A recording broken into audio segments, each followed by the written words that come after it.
grand scheme of world populations, 10th behind Russia, Bangladesh, Nigeria, Pakistan, Brazil, Indonesia, the United States, India, and China. And India and China are just like, screw you guys, we have extra people. So yeah, number 10. Ta-da!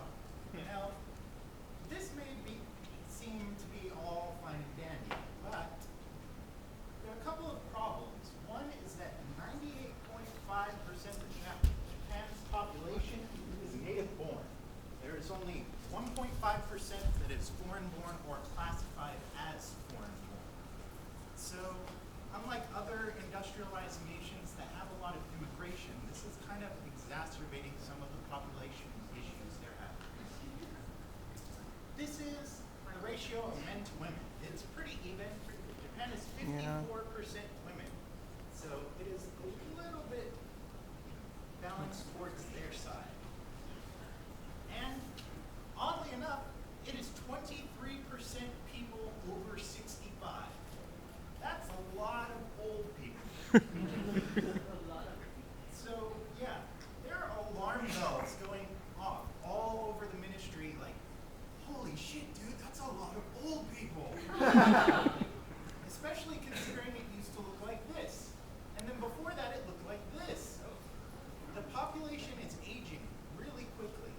And that's just because of a couple of different factors. So this is what the population pyramid looked like in 1950. As you can see, you get older towards the top, and there's very few people who are over the age of 85 or 90. This is 2010. Ooh. So as you can see, there is this huge spike in the number of people over 60. Time to emigrate. This is predictions for 2050. Okay. That's a whole lot of old people. And then you can see it kind of tapers off towards the bottom, which means the people who are young aren't having enough kids. So, huge problems. First, like I said, too many old people. Lots and lots of old people. More old people than a hospital that also has a bingo hall inside it.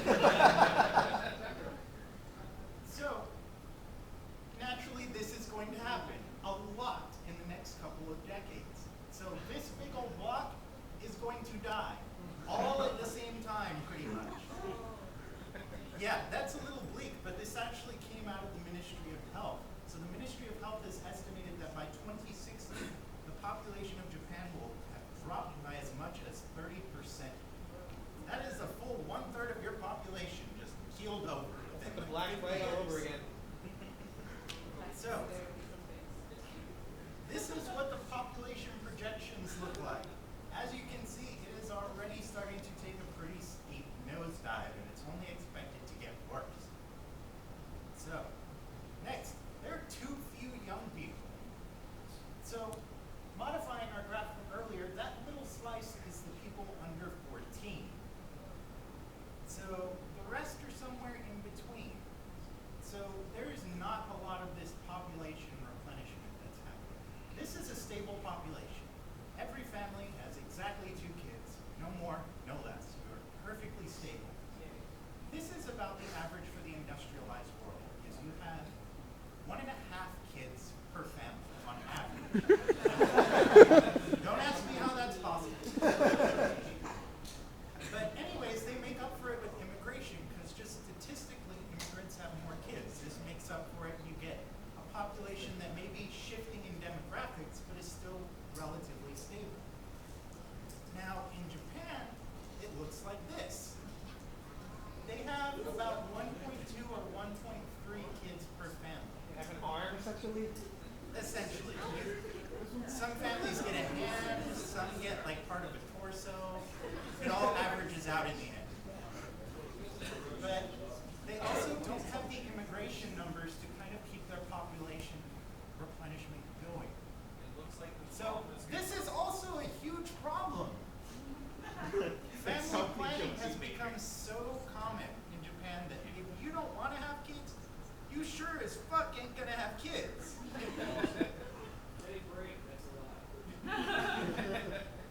I don't know what they make them out of over there, but apparently it works better than here.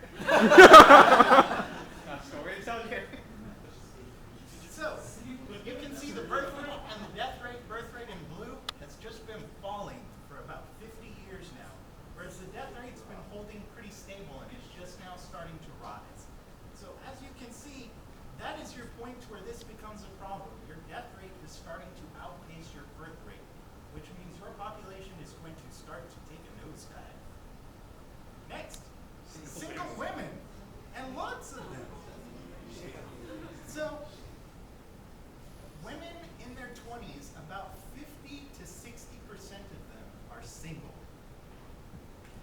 just across the board in the entire country. So normally guys would be like, fuck yeah, single women everywhere. But this becomes another problem. Herbivore men. Herbivore men? What the hell are you talking about? This is a pretty recent phenomenon in Japan. You have men that look like this. They do not care about having a family. They care about money, going to clubs, and keeping themselves looking like that. That's it. So, Why don't you say androgynous? That's herbivore is super confusing. they're not gay. It's an androgynous, it's not gay. They're not androgynous. They're just very well-groomed men. They're like, kids, I don't have time for that shit. I'm gonna go clubbing and do coke. Bisexual. Yes. Yes. So combine that with an exceeding number of women who are becoming what are called parasitic singles. They never get married, they stay with their families and just go out and spend money on themselves. You have this problem that just kind of feeds on itself. So nobody really knows what they're going to do about this. So estimates have said this big red portion, that's like 69, 70% of men who are between 20 and 35 have no interest in getting married, having kids, having relationships, anything like that. None. This is crazy. I cannot even fathom. So there are piles of money that the government is giving away to people. Be like, please, please screw each other. Which is why that at the first chance I get, I'm hopping a plane to Japan. Hell yeah. So, news this week. We have some pretty interesting stuff. Diablo 3 is getting rid of the auction house. They haven't said when, they haven't said how, but they're getting rid of it. Paradoxically, they're keeping the always online requirements for the PC version. So we'll see how this plays out. They've always said that the auction house, the way they imagined it, never really took form. So now they've just decided to axe it altogether. Speaking of these giant MMO movements, Activision Blizzard has tried to buy itself back from its parent company, Vivendi. But the problem with this is that CEO Bobby Kotick would have taken about 56% of the shares from this buyout. So a couple of shareholders have banded together and sued him on the grounds that it's just a simple power grab.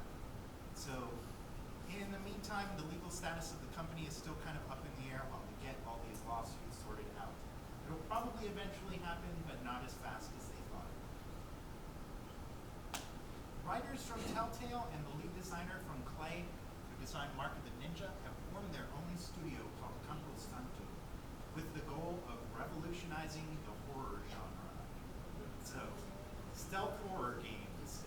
This is going to happen, and it's going to be amazing.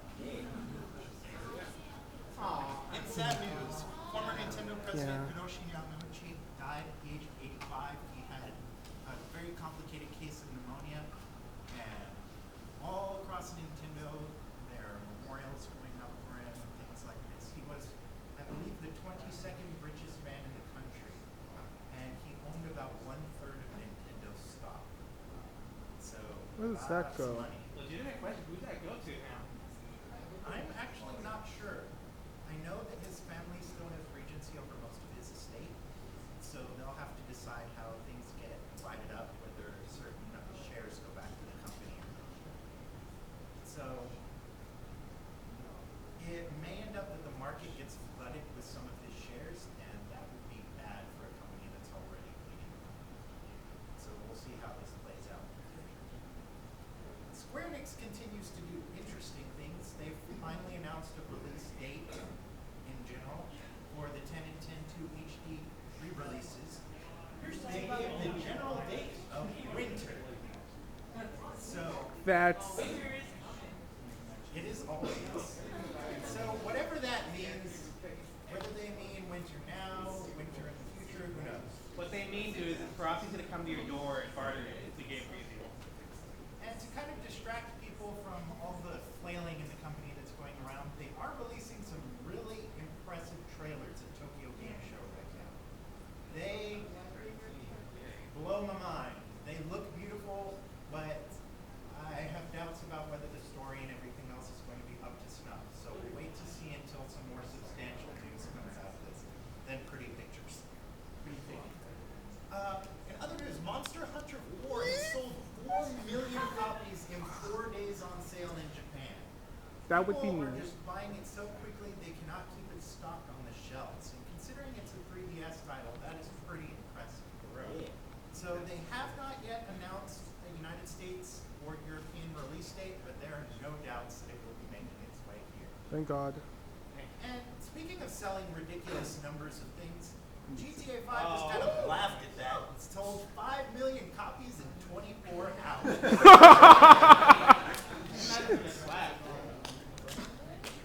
So Rockstar's just rolling in ridiculous amounts of dough and couldn't give a fuck about any of the controversy that they've stirred up in classic Rockstar fashion. They're just pretty much telling the media, screw it, our game is awesome. If you don't like it, you can go fuck yourself. That's pretty much what their website says right now. And this is genuinely awesome. Worlds and Panzer is doing a crossover with World of Tanks for their Japanese premiere.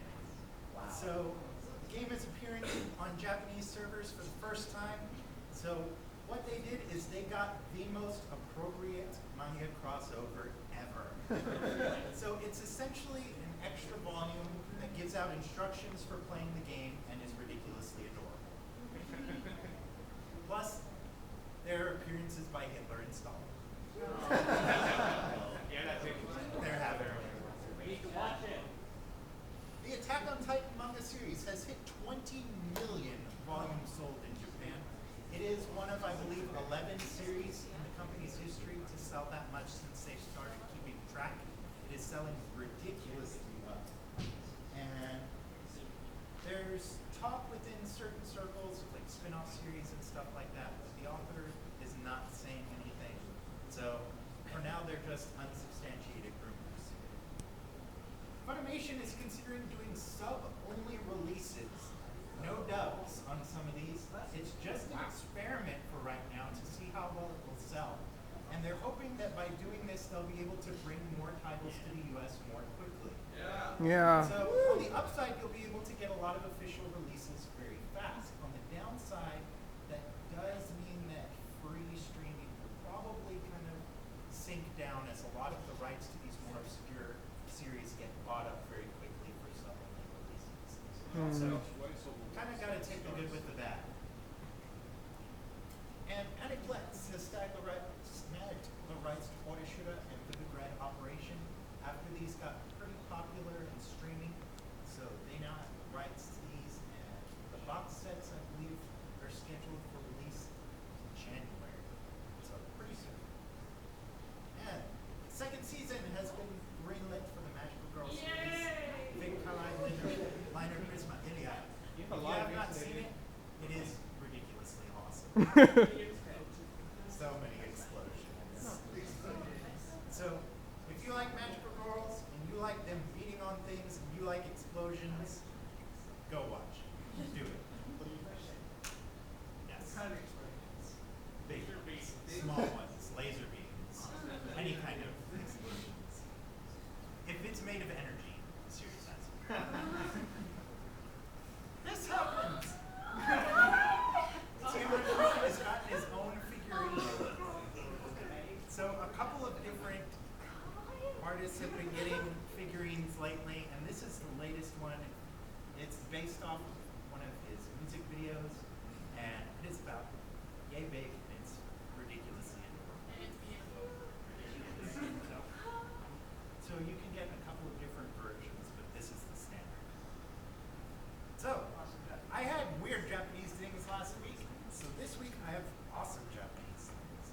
First, Toei is opening a tokusatsu museum with all of their series. It's got props from all the various series. It's got a history of costumes, so you can walk through the hall and see the costumes of the various iterations of Toei tokusatsu. And they have games, they have costumes for sale. It's ridiculous and it's amazing. And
That's it for the week. Well done.